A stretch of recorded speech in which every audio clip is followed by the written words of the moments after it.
there are lots of different issues that you have to deal with when you go into business.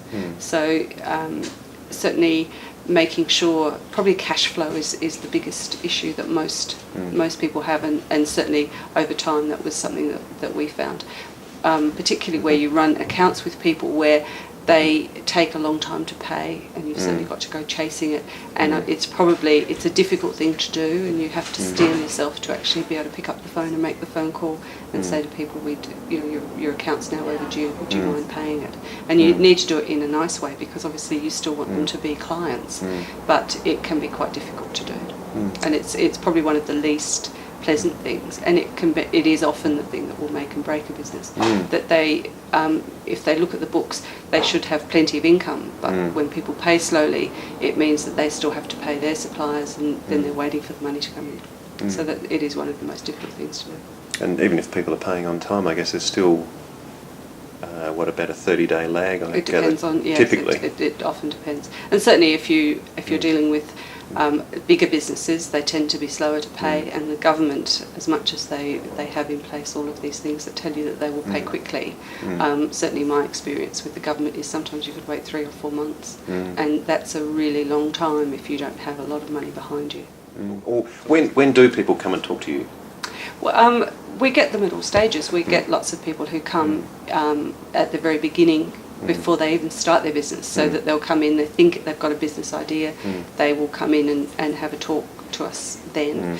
And certainly at that stage we recommend that they go to a workshop called Starting Your Own Business, and it gives them a really good grounding on all the things that they need to think about, because so often people don't even really consider how much they need to sell of their service or product to actually make a living. And it works on basically giving them all of the information they need about starting a business, but it also has a spreadsheet that they can take away with them that will allow them to do the reverse. So talk about how much money they want out of this business, so be it $50,000 a year, and then work backwards and look at all the expenses that they're liable to make, and at the end of it they find out that if they're selling their business idea, so be it a product or a service for $10 say for this shopping bag, that they need to sell however many of these to actually return the kind of income. And I think for a lot of them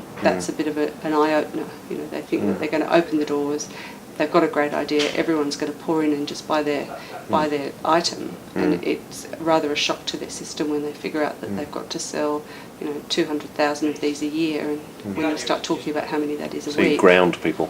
Yes, and it's a lot of people don't then continue on and actually go into business, but that's not a bad thing.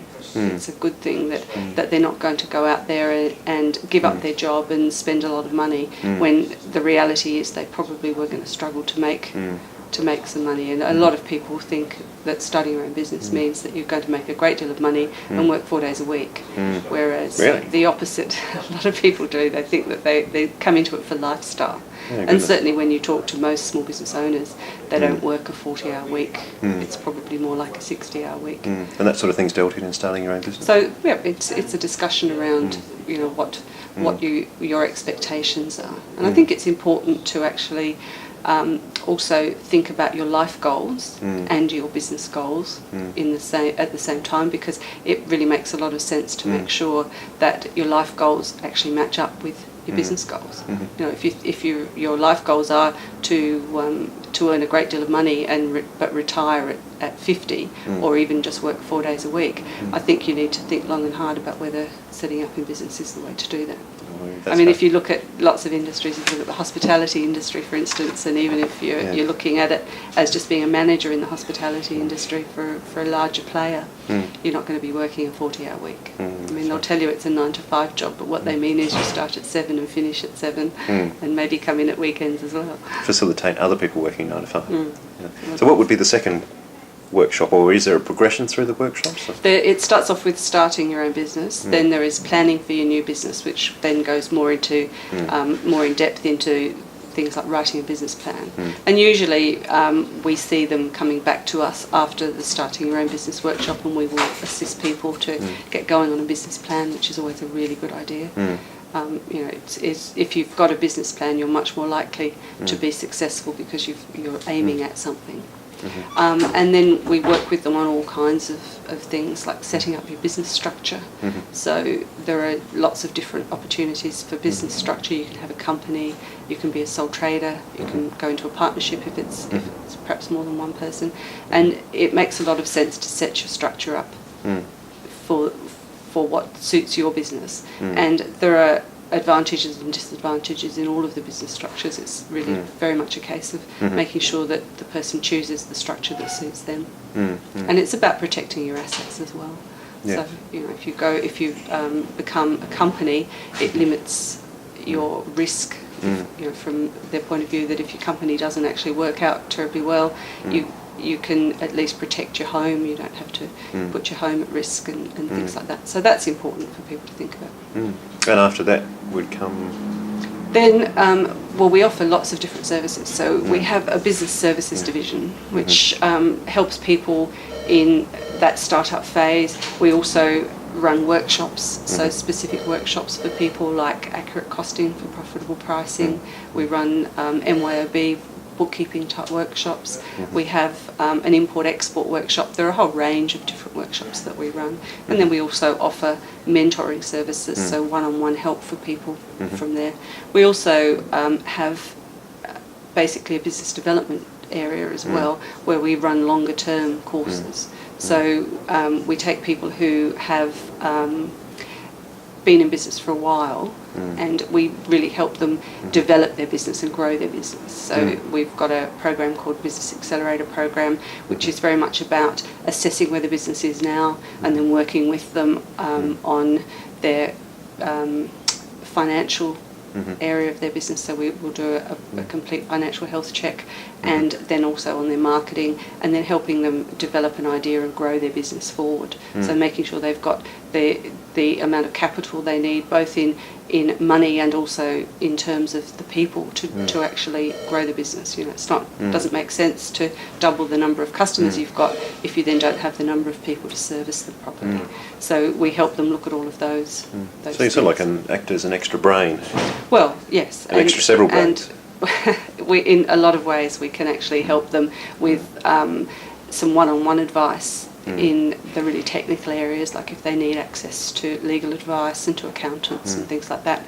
But we also work with them as a sounding board, because one of the most difficult things about being in business is that the buck really does stop with you, and so often you narrow your mind so that you're not really thinking in the broadest possible sense. And we just help them as a sounding board, really, to sort of work on their ideas and take it forward. And the other thing, of course, is that so many people go into business because they are a really good technician. So they might be a carpenter, for instance, and they are really, really good at cabinet making and all of those sorts of skills, but they don't have any business background at all. And they can do a great job and still not be making any money because they're not addressing all of the things like looking after the finances properly, understanding even how to do their costing correctly. So that's one of the areas that we can help them with. What was the best piece of advice that anyone gave you when you went into business?